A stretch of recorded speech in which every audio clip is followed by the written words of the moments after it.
100세 장수 시대에는 건강이 최고의 재테크입니다. 중요한 것은 얼마나 오래 사느냐가 아니라 얼마나 건강하게 사느냐겠지요. 아직 젊다고 건강에 대해 자칫 방심하면 노년에는 병원이나 약국에서 줄을 서며 그동안 저축한 돈을 의료비로 지출해야 하는 안타까운 일이 발생할 수 있습니다. 돈이란 내가 쓰면 내 돈이고 자식 있으면 자식 돈이고 늙고 병들어 요양보호사를 고용하면 요양보호사 돈이 되고 맙니다. 항노화 전문가들은 늙지 않고 병에 걸리지 않는 분명한 건강 공식이 있다고 합니다. 이 습관을 석 달만 실천하면 젊었을 때 수준으로 원상복구할 수도 있다고 하는데요.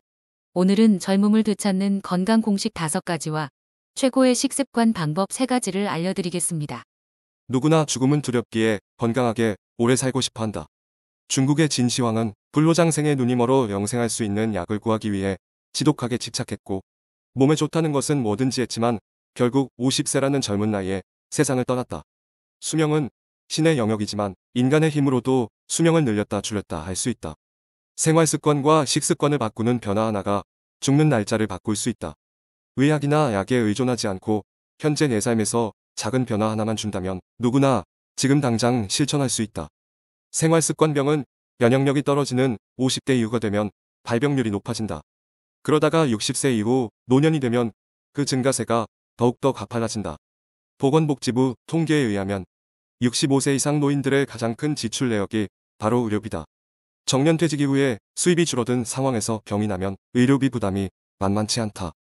그래서 노후 파산의 가장 큰 원인 중에 하나가 된다. 그 결과 가난하고 우울하게 노후를 보내야 한다. 급속도로 진행되는 고령화 시대를 맞이하여 철저하게 준비한 사람과 그렇지 않은 사람들과의 노후 생활은 엄청난 격차가 있다. 젊은 시절부터 노년을 위해 연금을 준비하듯 건강관리에도 충실해야 한다. 그래서 과거에는 재테크라는 말이 유행했지만 요즘은 헬스테크, 근육테크라는 말이 유행하고 있다. 100세 장수 시대에는 건강이 최고의 재테크다. 젊은 시절 건강을 희생해서라도 돈을 벌겠다는 생각보다 건강을 챙기며 돈을 벌겠다는 마음가짐을 갖자. 건강에 대해 방심과 조심의 차이는 젊어서는 미미하지만 노년에는 엄청난 결과를 가져온다. 개인에 따라 시차는 있어도 오차는 없다는 사실을 명심해야 한다. 그러면 어떻게 준비하는 것이 현명한 방법일까? 항노화 전문가들은 다음과 같이 살면 노화를 지연시키고 젊음을 되찾을 수 있다고 주장한다. 노화는 필수가 아니라 선택이다. 스스로 하기 나름이다. 노화는 의지에 따라 얼마든지 막을 수 있고 젊었을 때 수준으로 원상복구할 수도 있다. 노화 증상의 70%를 생의 마지막 단계까지 예방할 수 있다라고 말한 미국의 헨리로 지박사의 말에 귀 기울여야 한다. 장수를 연구하는 학자들은 수명의 25%는 유전자와 관련이 있고 나머지 75%는 주변 환경 및 생활습관과 관련이 있다고 주장한다. 무병장수를 위한 본인의 의지만 있다면 얼마든지 바꿀 수 있는 최고의 식습관을 소개해본다.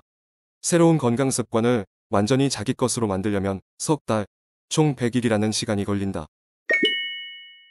젊음을 유지하는 최고의 식습관. 첫째, 최대한 단순한 재료의 음식을 먹는다. 특히 정제된 탄수화물을 제한할 필요가 있다. 현대인은 탄수화물 중독이라고 할 정도로 부드럽고 고소하고 바삭한 음식을 선호한다. 인체는 탄수화물을 통해 에너지를 얻는다. 에너지로 활용하고 남은 탄수화물은 글리코겐의 형태로 간과 근육에 저장되고 그러고도 남으면 중성지방으로 합성되어 체지방으로 저장된다. 탄수화물은 식이섬유가 없어서 포만감은 낮고 칼로리는 높다. 소화 흡수가 빨라 혈당을 급격하게 올리고 또 금세 떨어지게 한다. 가짜 허기를 느끼게 하여 과식하게 만들고 결과적으로 살이 더 잘 찐다. 그렇다고 탄수화물을 제한하면 안 된다. 인체는 탄수화물을 주된 에너지원으로 사용하므로 탄수화물은 반드시 섭취해야 하는 영양소다. 그러려면 탄수화물을 어떻게 섭취해야 할까? 식사 외에 군것질을 피하고 자연 그대로의 통곡물과 콩류, 채소, 비타민과 미네랄, 식이섬유가 풍부한 해조류와 버섯류를 더 많이 먹어야 한다. 부드럽고 달콤한 음식보다 식감이 거칠더라도 딱딱하고 오래 씹는 음식을 먹어야 한다. 식사를 할 때는 과일, 탄수화물, 단백질 순서가 좋다. 젊음을 유지하는 최고의 식습관. 둘째, 소식해야 한다. 얼마나 먹느냐에 따라 천천히 혹은 빨리 늙을 수 있고 더 오래 혹은 더 짧게 살 수 있다. 장수 유전자는 칼로리를 제한한 상태에서 더 활성화된다는 사실이 밝혀짐에 따라 우리나라는 한때 일일 일식 끼니법이 유행을 타기도 했다. 지금도 그 원리를 이용하여 소식하거나 단식하면서 열량을 제한하고 몸 안에 독소를 배출하여 건강을 되찾는 사람들이 늘어나고 있다. 열량을 제한할수록 체지방이 감소되고 대사율이 떨어져 세포의 생리적 및 기능적 손상을 억제할 수 있다. 이는 노화 관련 질병의 발병을 억제하여 수명을 연장하는 효과가 있다. 칼로리를 적게 섭취할수록 노화의 주범인 활성산소가 훨씬 적게 만들어진다는 원리를 이용한 결과다. 식습관은 사람의 수명에 매우 큰 영향을 미친다. 음식을 많이 먹으면 신체의 모든 장기의 기능이 음식물을 소화하고 흡수하고 배출하느라 쉬지 않고 일해야 한다. 그래서 일찍 노화되며 겉모습도 쉽게 늙고 수명이 짧아져서 빨리 죽는다. 동물 중에 오직 인간만이 위장의 120%까지 채우면서 먹고 포만감을 느끼며 만족해한다. 그러나 동물은 위장의 80%까지만 채우고 아프면 먹지 않는다. 무병장수하기 위한 가장 간단하고 쉬운 방법은 먹고 싶은 양의 70%, 즉 3분의 2만 먹는 것이다. 젊음을 유지하는 최고의 식습관.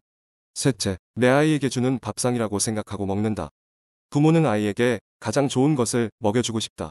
탈이 날까봐 오래된 음식, 탄 음식, 맵거나 짠 자극적인 음식은 주지 않는다. 당연히 술과 담배는 절대로 권하지 않는다. 제철 채소와 신선한 과일 등 몸에 좋은 것만 먹인다. 내 몸에 해로운 음식을 밀어넣지 말자. 내 몸은 음식물 쓰레기통이 아니다. 젊음을 유지하는 10가지 마음가짐. 나만의 건강 공식을 만든다. 육체적, 정신적, 재무적 건강을 다루는 공식을 만들고 실천한다. 생활 습관을 바꾼다. 건강한 삶을 위해 좋은 습관, 금연, 절주, 운동을 생활화한다. 긍정적인 생활을 유지한다. 내가 가진 것에 집중하고 매일 감사함을 느껴본다. 좋은 물만 마신다. 키와 몸무게에 맞추어 물량을 계산하고 조금씩, 천천히, 자주 마신다. 젊음을 유지하는 10가지 마음가짐. 미세먼지를 배출한다. 공기질에 신경을 쓰고 유해물질을 흡입하지 않도록 주의한다. 운동을 생활화한다. 젊음을 유지하도록 운동하는 습관을 들이고 우선 걷기부터 시작한다. 면역력을 유지한다. 면역력을 높이고 신진대사를 원활히 하기 위해 체온 유지에 집중한다. 자연치유법을 적용한다. 성인병 예방과 활력을 유지하기 위해 천연 면역력 증강식품을 먹는다. 피부 관리를 주기적으로 한다. 피부를 보호하고 노화를 막기 위해 자외선 차단에 신경 쓴다. 노후를 위해 경제적 플랜을 세운다. 건강관리를 위해 필요한 최소한의 경제 대책을 마련한다. 아무리 돈을 많이 준다고 해도 날 대신해서 아파해줄 사람도 죽어줄 사람도 없습니다. 음식 이야기를 아무리 많이 해도 배는 부르지 않고 밥을 지어 먹어야 배가 부르듯이 건강은 안다가 아니라 한다가 지킨다는 사실을 명심하고 적극적으로 실천해야 합니다. 오늘은 젊음을 유지하는 건강 공식에 대해 알아봤습니다. 도움이 되셨다면 주변 지인분들께도 공유 부탁드립니다. 구독자 여러분의 풍요로운 노후를 응원합니다. 오늘도 많이 웃으세요. 지금까지 신중년 연구소였습니다.